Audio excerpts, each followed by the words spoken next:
I mean, I just don't understand क्या लैंडो से भाई इतनी क्या नफरत है यार, कम से कम now there are 3 races to go. Okay, now the championship isn't done. Now it's a 3-horse race. It was a 3-horse race. It's still a 3-horse race. Anything can happen. 1 sprint to go, 3 Grand Prix to go. But don't you appreciate what Lando did? It was moisture. It was predicted rain. All right. He led the sprint. He led the race.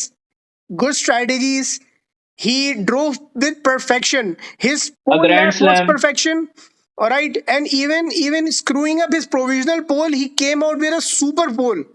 Right? जो उसकी पोल position थी, जो पोल lap था, it was super. I mean just look at it. So appreciate कर लो. जहां मैंने max को appreciate किया, जो कि मैं अप्रिशिएट नहीं करना चाह रहा था, तो यार लैंडो से ऐसी क्या नफरत है भाई. He is the leading world champion, 24 points, 3 races to go.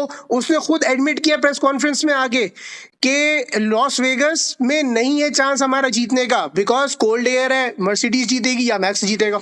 Everybody knows that, right? तो ठीक है, he is being pessimistic. I think he's being pessimistic. He has the momentum with him, and if he puts up a good qualifying lap, I think he's gonna get pole position, and even it can be Oscar Piastri's comeback. Who knows कि ये 1 point का differential margin ही चलता रहा है इनके अंदर. But the thing is that right now he's being realistic. So he's not flying in the air. उसने कुछ सीखा है पिछले साल से यार. 2024 से उसने सीखा है. उसने ना कभी किसी रेस को जीतने के बाद सिंपली लवली बोला, ना उसने कोई एरोगेंस दिखाई है. हमने मैक्सिको में देखा, और even now he was worried के भाई max was faster and he weren't faster.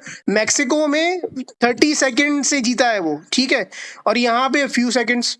तो लाइक ही इज कंसर्न, ठीक है. पेनल्टी, अच्छा, I think in my opinion Kimi Antonelli को अगर आप एपेक्स के स्टार्टिंग में देखें, जहां पे स्टार्ट फिनिश स्ट्रेट है, आप एपेक्स के स्टार्टिंग में देखेंगे तो एपेक्स के स्टार्टिंग में वो उसके साइड मिरर में आगे आ चुका था. केमी एंटोनेली ने उसको स्पेस नहीं दी.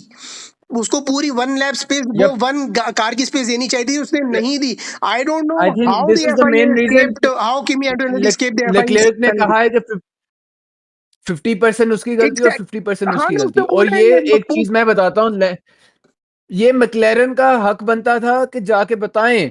मैक्लेरन ने कोई भी FIA को कोई ईमेल नहीं की इस बारे में कि उसको हार्श पेनल्टी दी गई है. चलो 5 सेकंड की देता है बंदा.